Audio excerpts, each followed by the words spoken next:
Thank you very much. So I'm going to introduce Sheila. So our speaker tonight, Sheila Lachance, has a self-published book, or has self-published a book entitled Musings of a Madman I Married, Inspiration to Tell Your Story. Today, she will share her story about her interest and passion with E.F.T, also known as tapping, an evidence-based self-help therapeutic modality. The presentation title is You Are Enough, Discovering Emotional Freedom, an active Toastmaster member with a mission to encourage the world. Please welcome Sheila.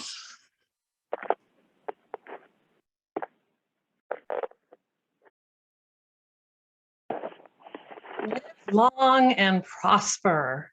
From the Star Trek TV series, the fictional character Spock, half human, half Vulcan. Spock was very stoic, closed off, logical. Some believed he was without emotions, which was not true. Even the character Spock had emotion. He stowed it away, stuffed his feelings, and for a later time, when his trauma became problematic, it manifested as an attack upon Captain Kirk, nearly taking the captain's life. As human creatures, we are plagued by troubles that originate from our emotions: stress, worry, anxiety. Dale Carnegie, the best-selling author, wrote, quote, "We are not creatures of emotions, or we are not creatures of logic,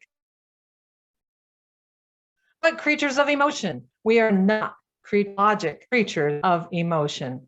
Wait a minute, I hear something in the background. I think somebody wants to say something. Oh, it's the professor. Oh, come on up, professor. What do you have to say?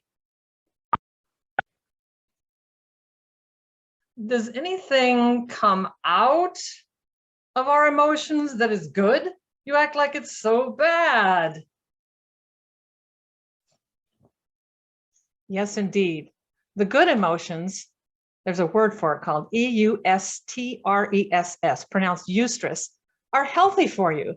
These emotions are motivational, passionate, aspects such as winning a competition, falling in love, meeting a challenge. However, the not so good emotions, blocked emotions, are not so healthy. Headaches, tight shoulders, chest pain, stomach upset, sleep issues, restlessness, worry, irritability, sadness, anger, insecurity, lack of concentration, burnout, forgetfulness, and more. Our emotions become stagnant, creating blockages that keep us from being the best we can be.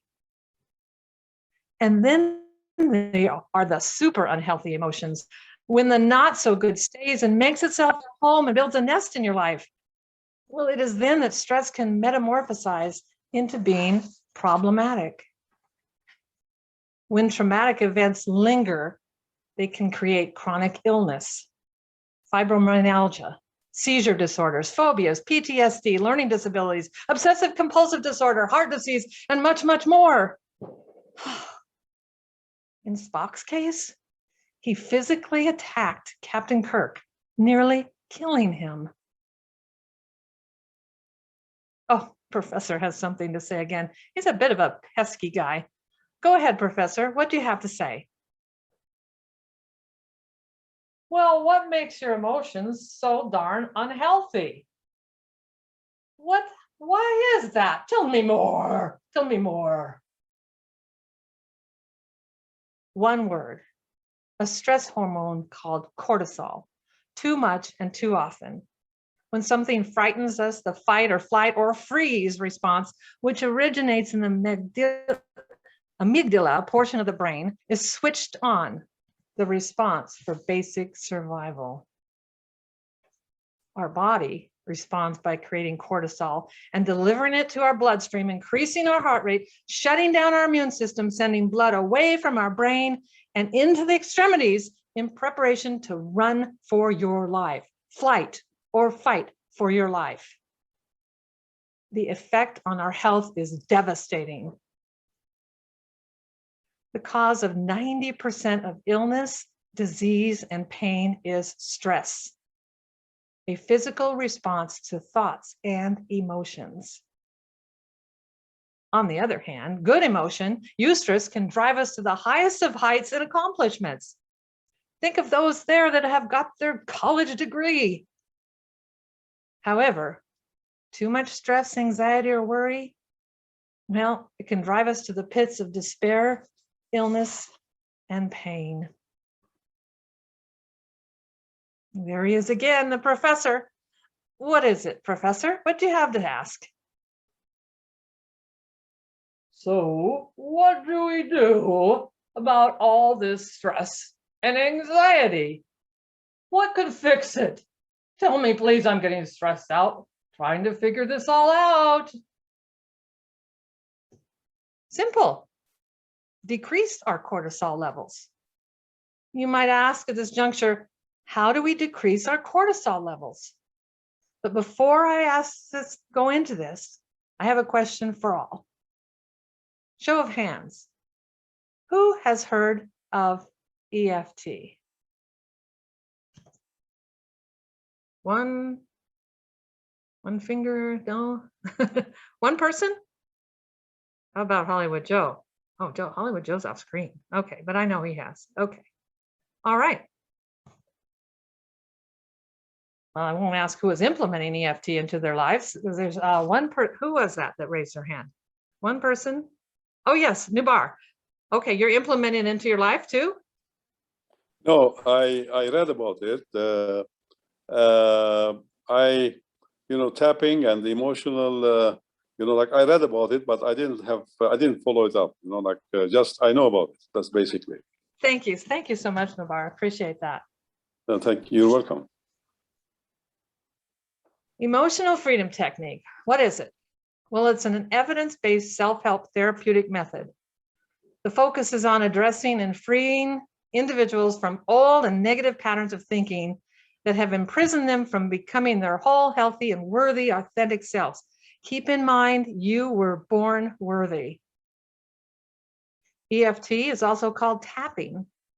Tapping is drug-free, physician-free, easily accessible, and portable. It is an effective way to lower those levels of the stress-producing hormone cortisol.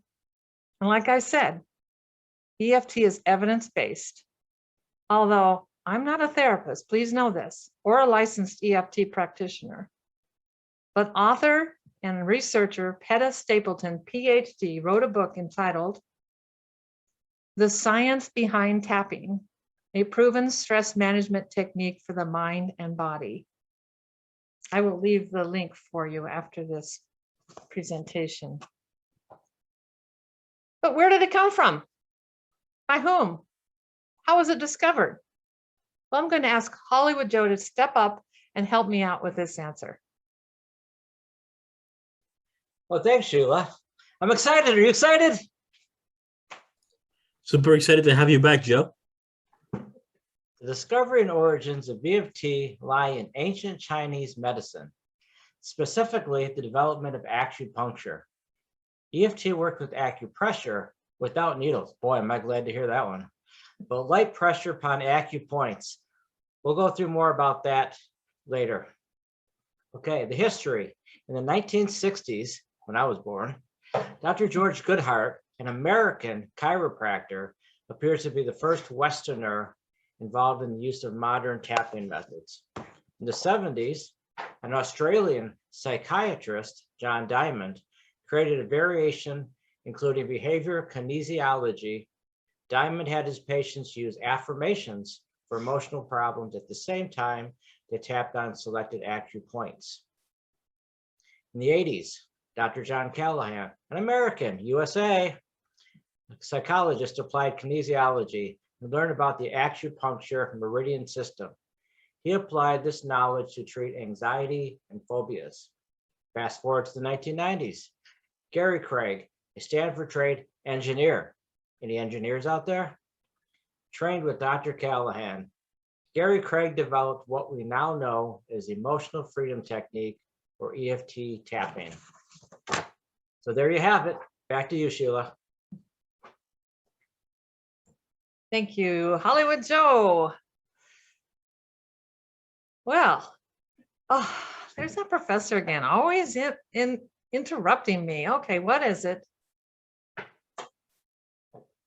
Okay, that's all fine and dandy, you know, in the history of E.F.T. You got me interested.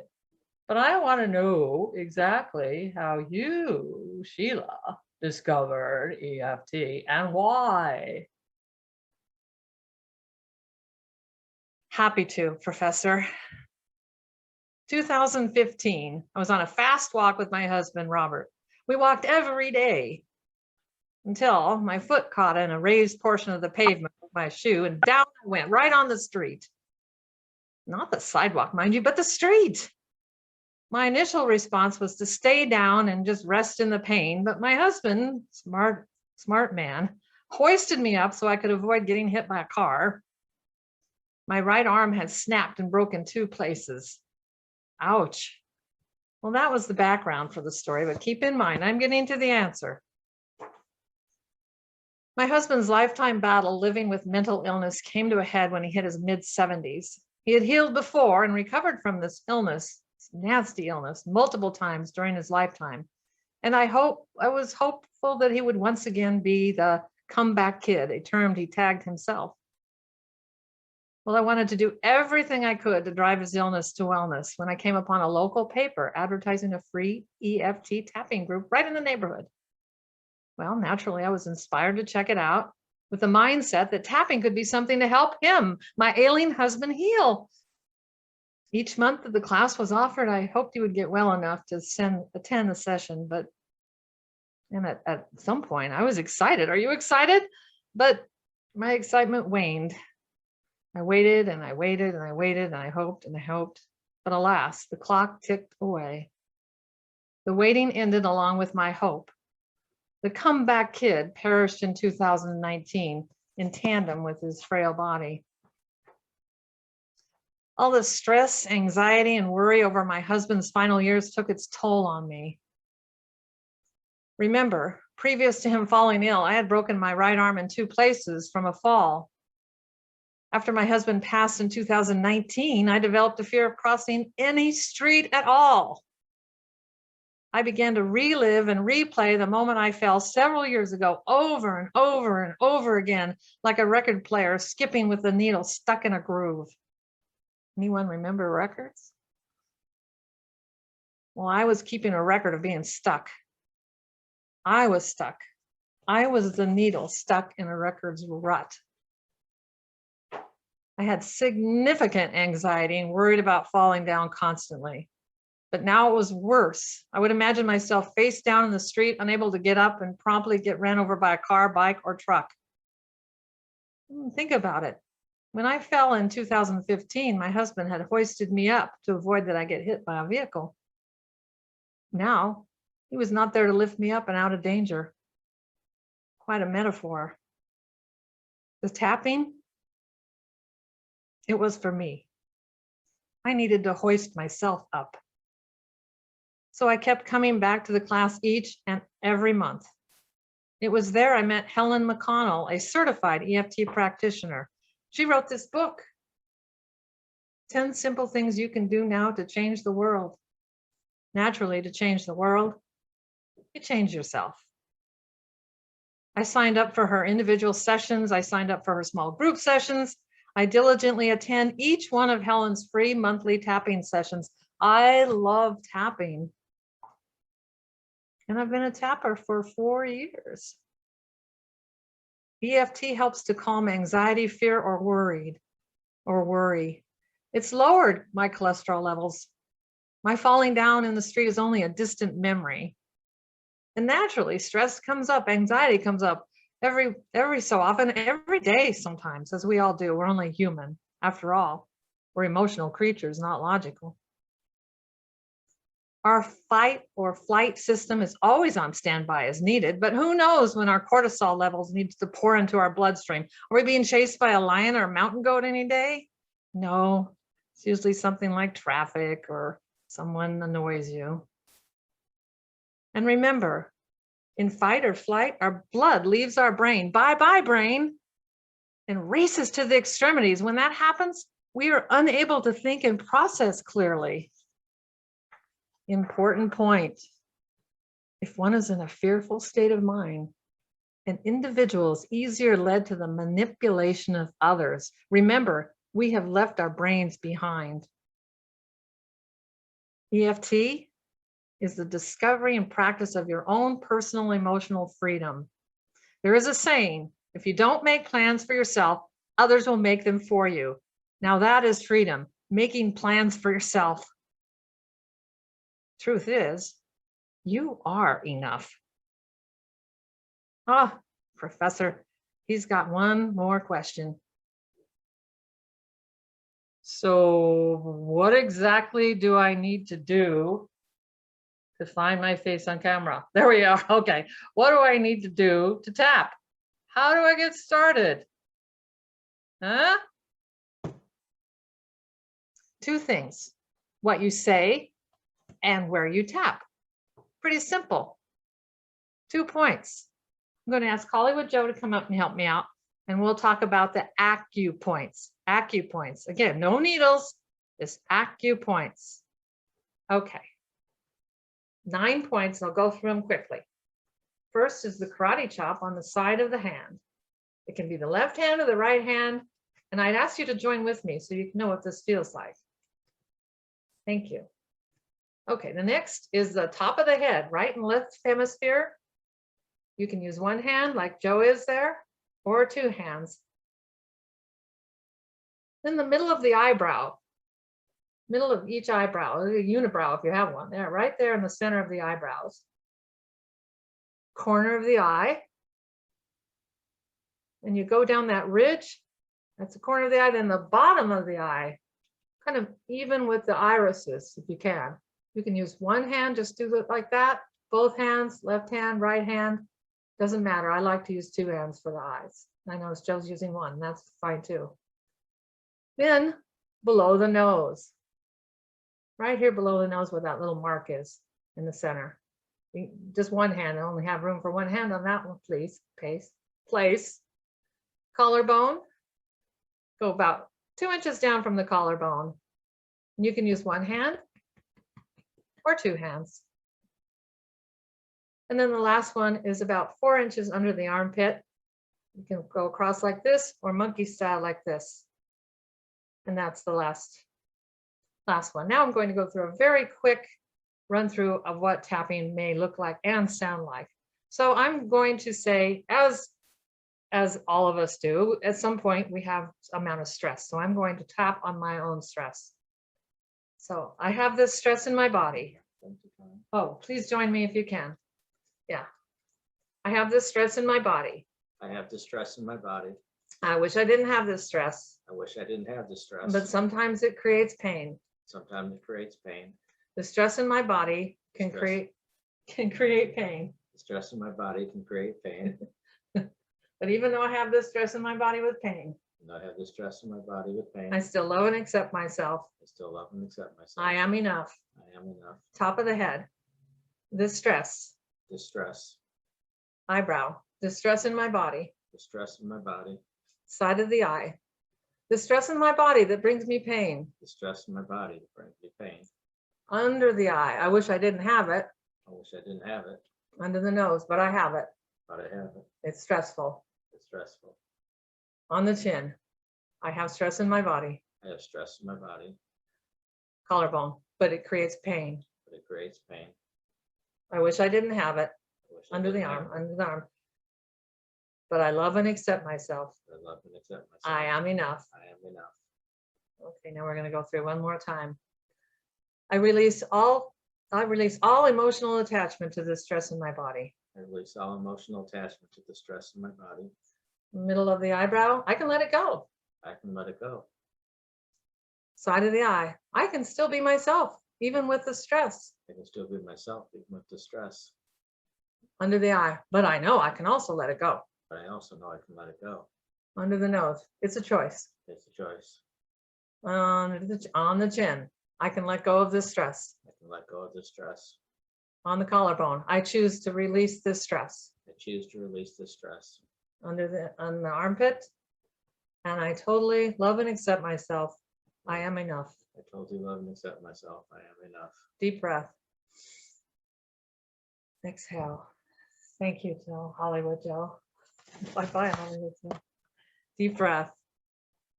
Now that's just a short bit of what tapping looks like, so you get a general idea of what it is. Now the Star Trek character Spock, he did in fact have emotion. He was part human after all. In response to his sadness and rage, Spock numbed himself to his feelings. And did I mention that food, drugs, over busyness, and closing off yourself to others is a form of numbing? And that's only a few manifestations and ramifications of not having your own emotional freedom.